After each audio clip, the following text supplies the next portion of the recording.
عرب میں ہم مسلمانوں کی کمزوریوں سے فائدہ اٹھا چکے ہیں۔ مسلمان عورت، شراب اور دولت سے اندھا ہو جاتا ہے۔ مسلمان کو مارنے کا بہترین طریقہ ہی یہی ہے کہ اسے مسلمانوں کے ہاتھوں مرواؤ۔ مسلمانوں کو ذہنی عیاشی کا سامان مہیا کر دو تو وہ اپنے دین اور ایمان سے دستبردار ہو جاتے ہیں۔ تم مسلمانوں کا ایمان آسانی سے خرید سکتے ہو۔ اس نے عرب کے کئی امراء اور وزراء کی مثالیں دیں جنہیں صلیبیوں نے عورت، شراب اور دولت سے خرید لیا تھا اور انہیں اپنا درپردہ دوست بنا لیا تھا۔ کچھ دیر مسلمانوں کی کمزوریوں کے متعلق باتیں ہوئیں، پھر لڑکیوں کو آزاد کرانے کے عملی پہلوؤں پر غور ہوا۔ آخر یہ طے پایا کہ 20 نہایت دلیر آدمی اس کام کے لیے روانہ کیے جائیں اور وہ اگلی شام تک روانہ ہو جائیں۔ اسی وقت 4-5 کمانڈروں کو بلایا گیا۔ انہیں اصل مقصد اور مہم بتا کر کہا گیا کہ 20 آدمی منتخب کریں۔ کمانڈروں نے تھوڑی دیر اس مہم کے خطروں کے متعلق بحث مباحثہ کیا۔ ایک کمانڈر نے کہا، ہم پہلے ہی ایسی ایک فورس تیار کر رہے ہیں جو مسلمانوں کے کیمپوں پر شب خون مارا کرے گی اور ان کی متحرک فوج پر بھی رات کو حملے کر کے پریشان کرتی رہے گی۔ اس فورس کے لیے ہم نے چند ایک آدمی منتخب کیے ہیں، لیکن یہ آدمی 100% قابل اعتماد ہونے چاہیے۔ آگسٹس نے کہا، وہ ہماری تمہاری نظروں سے اوجھل ہو کر یہ کام کریں گے۔ یہ بھی ہو سکتا ہے کہ وہ کچھ بھی نہ کریں اور واپس آ کر کہیں کہ وہ بہت کچھ کر کے آئے ہیں۔ آپ یہ سن کر حیران ہوں گے، ایک کمانڈر نے کہا، کہ ہماری فوج میں ایسے سپاہی بھی ہیں جنہیں ہم نے جیل خانوں سے حاصل کیا ہے۔ یہ ڈاکو، چور اور راہزن تھے۔ انہیں بڑی بڑی لمبی سزائیں دی گئی تھیں۔ انہیں جیل خانوں میں مرنا ہی تھا۔ ہم نے ان سے بات کی تو وہ جوش و خروش میں فوج میں آ گئے۔ آپ کو شاید یہ معلوم کر کے بھی حیرت ہو کہ ناکام حملے میں ان سزا یافتہ مجرموں نے بڑی بہادری سے کئی جہاز بچائے ہیں۔ میں لڑکیوں کو مسلمانوں سے آزاد کرنے کی مہم میں ایسے 3 آدمی بھیجوں گا۔ مورخوں نے لکھا ہے کہ مسلمانوں میں عیش و عشرت کا رجحان بڑھ گیا اور اتحاد ختم ہو رہا تھا۔ عیسائیوں نے مسلمانوں کو اخلاقی تباہی تک پہنچانے میں ذہنی عیاشی کا ہر سامان مہیا کیا۔ اب انہیں یہ توقع تھی کہ مسلمانوں کو ایک ہی حملے میں ختم کر دیں گے۔ چنانچہ ان کے خلاف عیسائی دنیا میں نفرت کی طوفانی مہم چلائی گئی اور ہر کسی کو اسلام کے خلاف جنگ میں شریک ہونے کی دعوت دی گئی۔ اس کے جواب میں معاشرے کے ہر شعبے کے لوگ صلیبی لشکر میں شامل ہونے لگے۔ ان میں پادری بھی شامل ہوئے اور عادی مجرم بھی گناہوں سے توبہ کر کے مسلمانوں کے خلاف مسلح ہو گئے۔ بعض ملکوں کے جیل خانوں میں جو مجرم لمبی قید کی سزائیں بھگت رہے تھے وہ بھی فوج میں بھرتی ہو گئے۔ ان مجرموں کے متعلق عیسائیوں کا تجربہ غالباً اچھا تھا، جس کے پیش نظر ایک کمانڈر نے لڑکیوں کو آزاد کرانے اور صلاح الدین کو قتل کرنے کے لیے قیدی مجرموں کا انتخاب کیا تھا۔ صبح تک 20 انتہائی دلیر اور ذہین آدمی چن لیے گئے۔ ان میں میگنا نامیریوس بھی تھا، جسے روم کے جیل خانے سے لایا گیا تھا۔ اس جاسوس کو جو ڈاکٹر کے بحروب میں سلطان ایوبی کے کیمپ میں رہا اور فرار ہو کر آیا تھا، اس کمانڈو پارٹی کا کمانڈر اور گائیڈ مقرر کیا گیا۔ اس پارٹی کو یہ مشن دیا گیا کہ لڑکیوں کو مسلمانوں کی قید سے نکالنا ہے۔ اگر رابن اور اس کے 4 ساتھیوں کو بھی آزاد کرایا جا سکے تو کرا لینا، ورنہ ان کے لیے کوئی خطرہ مول لینے کی ضرورت نہیں۔ دوسرا مشن یہ تھا کہ صلاح الدین کو قتل کیا جائے۔ اس پارٹی کو کوئی عملی ٹریننگ نہ دی گئی، صرف زبانی ہدایات اور ضروری ہتھیار دے کر اسی روز ایک بادبانی کشتی میں ماہی گیروں کے بھیس میں روانہ کر دیا گیا۔ جس وقت یہ کشتی اٹلی کے ساحل سے روانہ ہوئی، صلاح الدین ایوبی سوڈانیوں کی بغاوت کو مکمل طور پر دبا چکے تھے۔ سوڈانیوں کے بہت سے کمانڈر مارے گئے یا زخمی ہو گئے تھے اور بہت سے سلطان ایوبی کے دفتر کے سامنے کھڑے تھے۔ انہوں نے ہتھیار ڈال کر شکست اور سلطان ایوبی کی اطاعت قبول کر لی تھی۔ وہ سلطان کے حکم کے منتظر تھے۔ سلطان اندر بیٹھے اپنے سالاروں وغیرہ کو احکام دے رہے تھے۔ علی بن سفیان بھی وہیں موجود تھا۔ اس فتح میں اس کا بہت عمل دخل تھا۔ صلیبیوں کو شکست دینے میں بھی اس کے نظام جاسوسی نے بہت کام کیا تھا، بلکہ یہ دونوں کامیابیاں جاسوسی کے نظام کی ہی کامیابیاں تھیں۔ سلطان ایوبی کو جیسے اچانک کچھ یاد آ گیا ہو۔ انہوں نے علی بن سفیان سے کہا، علی، ہمیں ان جاسوس لڑکیوں اور ان کے ساتھیوں کے متعلق سوچنے کا وقت ہی نہیں ملا۔ وہ ابھی تک ساحل پر قیدی کیمپ میں ہیں۔ ان سب کو فوراً یہاں لانے کا بندوبست کرو اور تہہ خانے میں ڈال دو۔ میں ابھی پیغام دیتا ہوں۔ علی بن سفیان نے کہا، ان سب کو یہاں پہرے میں بلوا لیتا ہوں۔ سلطان، آپ شاید 7ویں لڑکی کو بھول گئے ہیں۔ وہ سوڈانیوں کے ایک کماندار بالیان کے پاس تھی۔ اس لڑکی سے جاسوسیوں اور بغاوت کا انکشاف ہوا تھا۔ میں دیکھ رہا ہوں کہ باسیان ان کمانداروں میں سے نہیں ہے جو باہر موجود ہیں، اور وہ زخمیوں میں بھی نہیں ہے، بلکہ مرے ہوئے بھی میں دیکھ چکا ہوں، وہاں بھی وہ موجود نہیں۔ مجھے شک ہے کہ 7ویں لڑکی، جس کا نام فخر المصری نے موبی بتایا ہے، بالیان کے ساتھ کہیں روپوش ہو گئی ہے۔ اپنا شک رفع کرو علی، سلطان ایوبی نے کہا۔ یہاں مجھے اب تمہاری ضرورت نہیں۔ بالیان لاپتہ ہے تو بحر روم کی طرف نکل گیا ہوگا، صلیبیوں کے سوا اسے کون پناہ دے سکتا ہے؟ بہرحال ان جاسوسوں کو تہہ خانوں میں ڈالو اور اپنے جاسوس فوراً تیار کر کے سمندر پار بھیج دو۔ زیادہ ضروری تو یہ ہے کہ اپنے جاسوس اپنے ہی ملک میں پھیلا دیے جائیں۔ یہ مشورہ دینے والا سلطان نور الدین زنگی کی بھیجی ہوئی فوج کا سالار تھا۔ اس نے کہا، ہمیں صلیبیوں کی طرف سے اتنا خطرہ نہیں جتنا اپنے مسلمان امراء سے ہے۔ اپنے جاسوس ان کے حرموں میں داخل کر دیے جائیں تو بہت سی سازشیں بے نقاب ہو جائیں گی۔ اس نے تفصیل سے بتایا کہ یہ خود ساختہ حکمران کس طرح صلیبیوں کے ہاتھوں میں کھیل رہے ہیں۔ سلطان زنگی رحمۃ اللہ علیہ اکثر پریشان رہتے ہیں کہ باہر کے حملوں کو روکیں یا اپنے گھر کو اپنے ہی چراغ سے جلنے سے بچائیں۔ صلاح الدین ایوبی نے یہ رویداد غور سے سنی اور کہا، اگر تم لوگ جن کے پاس ہتھیار ہیں دیانتدار اور اپنے مذہب سے مخلص رہے تو باہر حملے اور اندر کی سازشیں قوم کا کچھ نہیں بگاڑ سکیں گی۔ تم اپنی نظر سرحدوں سے دور آگے لے جاؤ۔ سلطنت اسلامیہ کی کوئی سرحد نہیں۔ تم نے جس روز اپنے آپ کو اور خدا کے اس عظیم مذہب اسلام کو سرحدوں میں پابند کر لیا، اس روز سے یوں سمجھو کہ تم اپنے ہی قید خانے میں قید ہو جاؤ گے۔ پھر تمہاری سرحدیں سکڑنے لگیں گی۔ اپنی نظریں بحر روم سے آگے لے جاؤ۔ سمندر تمہارا رستہ نہیں روک سکتے۔ گھر کے چراغوں سے نہ ڈرو، یہ تو ایک پھونک سے گل ہو جائیں گے۔ ان کی جگہ ہم ایمان کے چراغ روشن کریں گے۔ ہمیں امید ہے کہ ہم ایمان فروشی کو روک لیں گے سلطان محترم۔ سالار نے کہا، ہم مایوس نہیں، صرف 2 لعنتوں سے بچو میرے عزیز رفیقو۔ سلطان ایوبی نے کہا، مایوسی اور ذہنی عیاشی۔ انسان پہلے مایوس ہوتا ہے، پھر ذہنی عیاشی کے ذریعے راہ فرار اختیار کرتا ہے۔ اس دوران علی بن سفیان جا چکا تھا۔ اس نے فوراً ایک قاصد بحر روم کی کیمپ کی طرف اس پیغام کے ساتھ روانہ کر دیا کہ رابن اس کے 4 ساتھیوں اور لڑکیوں کو گھوڑوں یا اونٹوں پر سوار کر کے 20 محافظوں کے پہرے میں دارالحکومت کو بھیج دو۔ قاصد کو روانہ کر کے اس نے اپنے ساتھ 6-7 سپاہی لیے اور کماندار بالیان کی تلاش میں نکل گیا۔ اس نے ان سوڈانی کمانداروں سے جو باہر بیٹھے تھے بالیان کے متعلق پوچھ لیا تھا۔ سب نے کہا تھا کہ اسے لڑائی میں کہیں بھی نہیں دیکھا گیا تھا اور نہ ہی وہ اس فوج کے ساتھ گیا تھا جو بحر روم کی طرف سلطان کی فوج پر حملہ کرنے کے لیے بھیجی گئی تھی۔ علی بن سفیان بالیان کے گھر گیا تو وہاں اس کی 2 بوڑھی خادماؤں کے سوا کوئی نہ تھا۔ انہوں نے بتایا کہ بالیان کے گھر میں 5 لڑکیاں تھیں۔ ان میں جس کی عمر ذرا زیادہ ہو جاتی تھی اسے وہ غائب کر دیتا تھا اور اس کی جگہ جوان لڑکی لے آتا تھا۔ ان خادماؤں نے بتایا کہ بغاوت سے پہلے اس کے پاس ایک فرنگی لڑکی آئی تھی جو غیر معمولی طور پر خوبصورت اور ہوشیار تھی۔ بالیان اس کا غلام ہو گیا تھا۔ بغاوت کے 1 روز بعد جب سوڈانیوں نے ہتھیار ڈال دیے تو بالیان رات کے وقت گھوڑے پر سوار ہوا، دوسرے گھوڑے پر اس فرنگی لڑکی کو سوار کیا اور معلوم نہیں دونوں کہاں روانہ ہو گئے۔ ان کے ساتھ 7 گھوڑ سوار تھے۔ حرم کی لڑکیوں کے متعلق بوڑھیوں نے بتایا کہ وہ گھر میں جو ہاتھ لگا اٹھا کر چلی گئی ہیں۔ علی بن سفیان وہاں سے واپس ہوا تو ایک گھوڑا سرپٹ دوڑا آیا اور علی بن سفیان کے سامنے رکا۔ اس پر فخر المصری سوار تھا۔ کود کر گھوڑے سے اترا اور ہامتی کامتی آواز میں بولا، میں آپ کے پیچھے آیا ہوں۔ میں بھی اسی بدبخت بالیان اور اس کافر لڑکی کو ڈھونڈ رہا تھا۔ میں ان سے انتقام لوں گا۔ جب تک ان دونوں کو اپنے ہاتھوں قتل نہیں کر لوں گا مجھے چین نہیں آئے گا۔ میں جانتا ہوں وہ کدھر گئے ہیں۔ میں نے ان کا پیچھا کیا ہے لیکن ان کے ساتھ 7 مسلح محافظ ہیں۔ میں اکیلا تھا۔ وہ بحر روم کی طرف جا رہے ہیں مگر عام راستے سے ہٹ کر جا رہے ہیں۔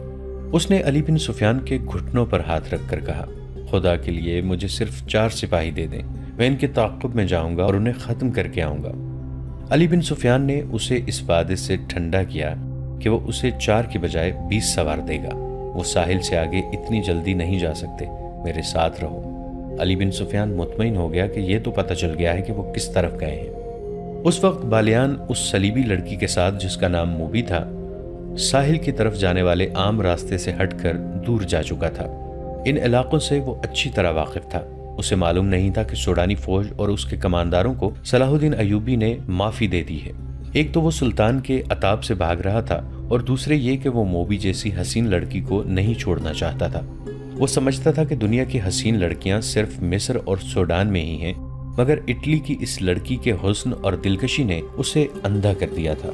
اس کی خاطر وہ اپنا رتبہ، اپنا مذہب اور اپنا ملک ہی چھوڑ رہا تھا، لیکن اسے یہ معلوم نہیں تھا کہ موبی اس سے جان چھڑانے کی کوشش کر رہی تھی۔ وہ جس مقصد کے لیے آئی تھی وہ ختم ہو چکا تھا۔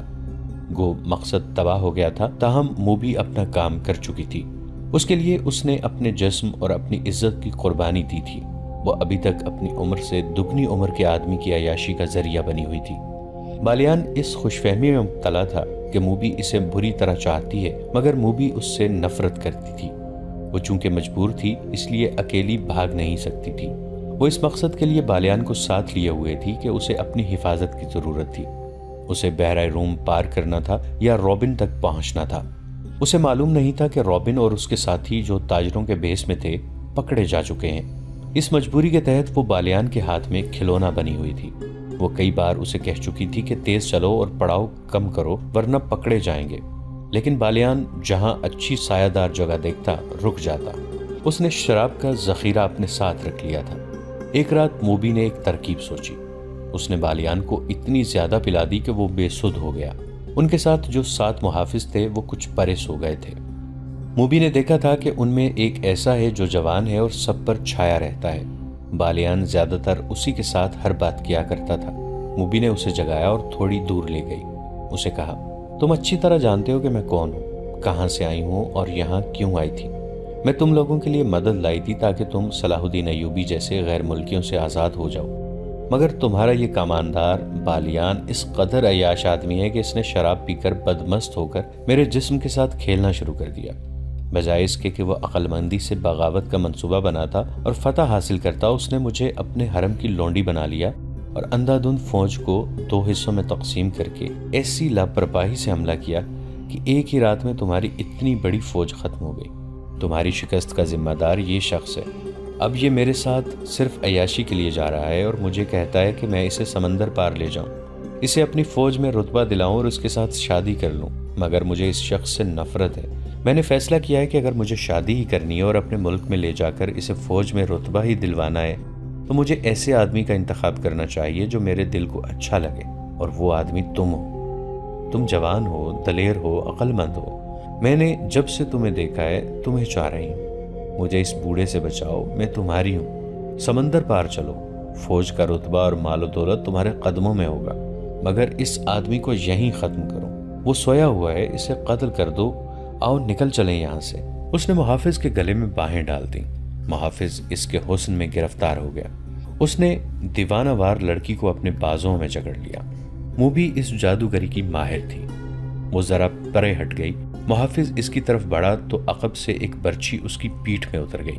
اس کے منہ سے ہائے نکلی اور وہ پہلو کے بل لڑک گیا۔ برچھی اس کی پیٹھ سے نکلی اور اسے آواز سنائی دی، نمک حرام کو زندہ رہنے کا حق نہیں۔ لڑکی کی چیخ نکل گئی۔ وہ اٹھی اور اتنا ہی کہنے پائی کہ تم نے اسے قتل کر دیا ہے کہ پیچھے سے ایک ہاتھ نے اس کے بازو کو جکڑ لیا اور جھٹکا دے کر اپنے ساتھ لے گیا۔ اسے بالیان کے پاس پھینک کر کہا، ہم اس شخص کے پالے ہوئے دوست ہیں، ہماری زندگی اسی کے ساتھ ہے۔ تم ہم میں سے کسی کو اس کے خلاف گمراہ نہیں کر سکتی۔ جو گمراہ ہوا اس نے سزا پا لی ہے۔ بالیان شراب کے نشے میں بے ہوش پڑا تھا۔ تم لوگوں نے یہ بھی سوچا ہے کہ تم کہاں جا رہے ہو؟ موبی نے پوچھا۔ سمندر میں ڈوبنے، ایک نے جواب دیا۔ تمہارے ساتھ ہمارا کوئی تعلق نہیں ہے، جہاں تک بالیان جائے گا ہم وہیں تک جائیں گے۔ اور وہ دونوں جا کر لیٹ گئے۔ دوسرے دن بالیان جاگا تو اسے رات کا واقعہ بتایا گیا۔ موبی نے کہا کہ وہ مجھے جان کی دھمکی دے کر اپنے ساتھ لے گیا تھا۔ بالیان نے اپنے محافظوں کو شاباش دی، مگر ان کی یہ بات سنی انسنی کر دی کہ یہ لڑکی اسے گمراہ کر کے لے گئی تھی اور انہوں نے اس کی باتیں سنی تھی۔ وہ موبی کے حسن اور شراب میں مدہوش ہو کر سب کچھ بھول گیا۔ موبی نے اسے ایک بار پھر کہا کہ تیز چلنا چاہیے، مگر بالیان نے پرواہ نہ کی۔ وہ اپنے آپ میں نہیں تھا۔ موبی اب آزاد نہیں ہو سکتی تھی۔ اس نے دیکھ لیا تھا کہ یہ لوگ اپنے دوستوں کو قتل کرنے سے بھی گریز نہیں کرتے۔ علی بن سفیان نے نہ جانے کیا سوچ کر ان کا تعاقب نہ کیا۔ بغاوت کے بعد حالات کو معمول پر لانے کے لیے وہ سلطان ایوبی کے ساتھ بہت مصروف ہو گیا تھا۔ ساحل کے کیمپ سے رابن، اس کے 4 ساتھیوں اور 6 لڑکیوں کو 15 محافظوں کی گارڈ میں قاہرہ کے لیے روانہ کر دیا گیا۔ قاصد ان سے پہلے روانہ ہو چکا تھا۔ قیدی اونٹوں پر تھے اور گارڈ گھوڑوں پر۔ وہ معمول کی رفتار پر جا رہے تھے اور معمول کے مطابق پڑاؤ کر رہے تھے۔ وہ بے خوف و خطر جا رہے تھے۔ وہاں کسی دشمن کے حملے کا ڈر نہیں تھا۔ قیدی نہتے تھے اور ان میں 6 لڑکیاں تھیں۔ کسی کے بھاگنے کا بھی ڈر نہیں تھا، مگر وہ یہ بھول رہے تھے کہ یہ قیدی تربیت یافتہ جاسوس ہیں، بلکہ یہ لڑاکا جاسوس تھے۔ ان میں جو تاجروں کے بھیس میں پکڑے ہوئے تھے وہ منجے ہوئے تیر انداز اور تیغ زن تھے، اور لڑکیاں محض لڑکیاں نہیں تھیں جنہیں وہ کمزور عورت سمجھ رہے تھے۔ ان لڑکیوں کی جسمانی دلکشی، یورپی رنگت کی جاذبیت، جوانی اور ان کی بے حیائی ایسے ہتھیار تھے جو اچھے اچھے جابر حکمرانوں سے ہتھیار ڈلوا لیتے تھے۔ مسلمانوں کا کمانڈر مصری تھا۔ اس نے دیکھا کہ ان 6 میں سے ایک لڑکی اس کی طرف دیکھتی رہتی ہے، اور وہ جب اسے دیکھتا ہے تو لڑکی کے ہونٹوں پر مسکراہٹ آ جاتی ہے۔ یہ مسکراہٹ اس مصری کو موم کر رہی تھی۔ شام کے وقت انہوں نے پہلا پڑاؤ کیا تو سب کو کھانا دیا گیا۔ اس لڑکی نے کھانا نہ کھایا۔ کمانڈر کو بتایا گیا تو اس نے لڑکی کے ساتھ بات کی۔ لڑکی اس کی زبان بولتی اور سمجھتی تھی۔ لڑکی کے آنسو نکل آئے۔ اس نے کہا کہ وہ اس کے ساتھ علیحدگی میں بات کرنا چاہتی ہے۔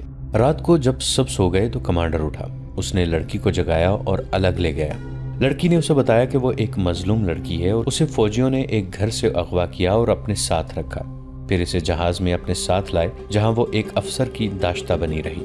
دوسری لڑکیوں کے متعلق اس نے بتایا کہ ان کے ساتھ اس کی ملاقات جہاز میں ہوئی تھی، انہیں بھی اغوا کر کے لایا گیا تھا۔ اچانک جہازوں پر آگ برسنے لگی اور جہاز جلنے لگا۔ ان لڑکیوں کو ایک کشتی میں بٹھا کر سمندر میں ڈال دیا گیا۔ کشتی انہیں ساحل پر لے آئی جہاں انہیں جاسوس سمجھ کر قید میں ڈال دیا گیا۔ یہ وہی کہانی تھی جو تاجروں کے بھیس میں جاسوسوں نے ان لڑکیوں کے متعلق صلاح الدین ایوبی کو سنائی تھی۔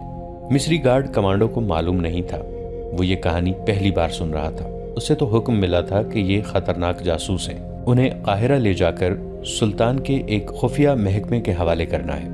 اس حکم کے پیش نظر وہ ان لڑکیوں کی یا اس لڑکی کی کوئی مدد نہیں کر سکتا تھا۔ اس نے اس لڑکی کو اپنی مجبوری بتا دی۔ اسے معلوم نہیں تھا کہ لڑکی کی ترکش میں ابھی بہت سے تیر باقی ہیں۔ لڑکی نے کہا، میں تم سے کوئی مدد نہیں مانگتی، تم اگر میری مدد کرو گے تو میں تمہیں روک دوں گی، کیونکہ تم مجھے اتنے اچھے لگتے ہو کہ میں اپنی خاطر تمہیں کسی مصیبت میں نہیں ڈالنا چاہتی۔ میرا کوئی غم خار نہیں، میں ان لڑکیوں کو بالکل نہیں جانتی اور ان آدمیوں کو بھی نہیں جانتی۔ تم مجھے رحم دل بھی لگتے ہو اور میرے دل کو بھی اچھے لگتے ہو، اس لیے تمہیں یہ باتیں بتا رہی ہوں۔ اتنی خوبصورت لڑکی کے منہ سے اس قسم کی باتیں سن کر کون سا مرد اپنے آپ میں رہ سکتا ہے؟ یہ لڑکی مجبور بھی تھی، رات کی تنہائی بھی تھی۔ مصری کی مردانگی پگھلنے لگی۔ اس نے لڑکی کے ساتھ دوستانہ باتیں شروع کر دیں۔ لڑکی نے ایک اور تیر چلایا اور صلاح الدین ایوبی کے کردار پر زہر اگلنے لگی۔ اس نے کہا، میں نے تمہارے گورنر صلاح الدین ایوبی کو اپنی مظلومیت کی یہ کہانی سنائی تھی۔ مجھے امید تھی کہ وہ میرے حال پر رحم کرے گا، مگر اس نے مجھے اپنے خیمے میں رکھ لیا اور شراب پی کر میرے ساتھ بدکاری کرتا رہا۔ اس وحشی نے میرا جسم توڑ دیا ہے۔ شراب پی کر وہ اتنا وحشی بن جاتا ہے کہ اس میں انسانیت ہی نہیں رہتی۔ مصری کا خون کھولنے لگا۔ اس نے بے دک کر کہا، ہمیں کہا گیا تھا کہ صلاح الدین ایوبی مومن ہے، فرشتہ ہے، شراب اور عورت سے نفرت کرتا ہے۔ مجھے اب اسی کے پاس لے جایا جا رہا ہے۔ لڑکی نے کہا، اگر تمہیں یقین نہ آئے تو رات کو دیکھ لینا کہ میں کہاں ہوں گی۔ وہ مجھے قید خانے میں نہیں ڈالے گا، اپنے حرم میں رکھ لے گا۔ مجھے اس آدمی سے ڈر آتا ہے۔ اس قسم کی بہت سی باتوں سے لڑکی نے اس مصری کے دل میں صلاح الدین ایوبی کے خلاف نفرت پیدا کر دی اور وہ پوری طرح مصری پر چھا گئی۔ اس کے دل اور دماغ پر قبضہ کر لیا۔ مصری کو معلوم نہیں تھا کہ یہی ان لڑکیوں کا ہتھیار ہے۔ لڑکی نے آخر میں کہا، اگر تم مجھے اس ذلیل زندگی سے نجات دلا دو تو میں ہمیشہ کے لیے تمہاری ہو جاؤں گی اور میرا باپ تمہیں سونے کی اشرفیوں سے مالا مال کر دے گا۔ اس نے اس کا طریقہ یہ بتایا، میرے ساتھ سمندر پار بھاگ چلو، کشتیوں کی کمی نہیں، میرا باپ بہت امیر آدمی ہے، میں تمہارے ساتھ شادی کر لوں گی اور میرا باپ تمہیں نہایت اچھا مکان، بہت سی دولت دے گا، تم تجارت کر سکتے ہو۔ مصری کو یہ یاد رہ گیا تھا کہ وہ مسلمان ہے۔ اس نے کہا کہ وہ اپنا مذہب ترک نہیں کر سکتا۔ لڑکی نے ذرا سوچ کر کہا، میں تمہارے لیے اپنا مذہب چھوڑ دوں گی۔ اس کے بعد وہ فرار اور شادی کا پروگرام بنانے لگے۔ لڑکی نے اسے کہا، میں تم پر زور نہیں دیتی، اچھی طرح سوچ لو، میں صرف جاننا چاہتی ہوں کہ میرے دل میں تمہاری جو محبت پیدا ہو گئی ہے، اتنی تمہارے دل میں پیدا ہوئی ہے یا نہیں؟ اگر تم مجھے قبول کرنے پر آمادہ ہو سکتے ہو تو سوچ لو اور کوشش کرو کہ قاہرہ تک ہمارا سفر لمبا ہو جائے۔ ہم ایک بار وہاں پہنچ گئے تو پھر تم میری بو بھی نہیں سونگھ سکو گے۔ لڑکی کا مقصد صرف اتنا تھا کہ سفر لمبا ہو جائے اور 3 دنوں کے بجائے 6 دن راستے میں ہی گزر جائیں۔ اس کی وجہ یہ تھی کہ رابن اور اس کے ساتھی فرار کی ترکیبیں سوچ رہے تھے۔ وہ اس کوشش میں تھے کہ رات کو سوئے ہوئے محافظوں کے ہتھیار اٹھا کر انہیں قتل کیا جائے، جو ناممکن سا کام تھا، یا ان کے گھوڑے چرا کر بھاگا جائے۔ ابھی تو پہلا ہی پڑاؤ تھا۔ ان کی ضرورت یہ تھی کہ سفر لمبا ہو جائے تاکہ وہ اطمینان سے سوچ سکیں۔ اس مقصد کے لیے انہوں نے اس لڑکی کو استعمال کیا کہ وہ محافظوں کے کمانڈر کو قبضے میں لے لے۔ لڑکی نے پہلی ملاقات میں ہی یہ مقصد حاصل کر لیا اور مصری کو منہ مانگی قیمت دے دی۔ مصری کوئی ایسا بڑا رتبے والا آدمی نہیں تھا، معمولی سا عہدیدار تھا۔ اس نے کبھی خواب میں بھی اتنی حسین لڑکی نہیں دیکھی تھی۔